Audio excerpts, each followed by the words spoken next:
2023 assembly ఎన్నికల్లో MLC Kasireddy Narayana Reddy Kalwakurthy ఎమ్మెల్యేగా గెలుపొందారు. ఇక దీంతో ఎమ్మెల్సీ పదవికి ఆయన రాజీనామా చేయగా ఉప ఎన్నిక జరిగింది.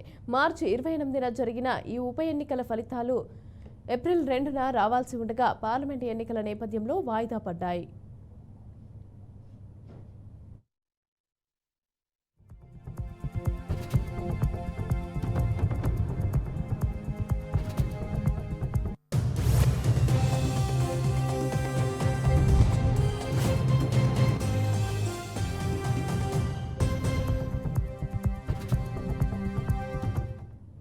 నిన్న ఎన్నికల కోడ్ ముగియనుండటంతో ఇవాళ మహబూబ్ నగర్ ఎమ్మెల్సీ ఉప ఎన్నిక కౌంటింగ్కి ఎన్నికల అధికారులు ఏర్పాట్లు చేశారు.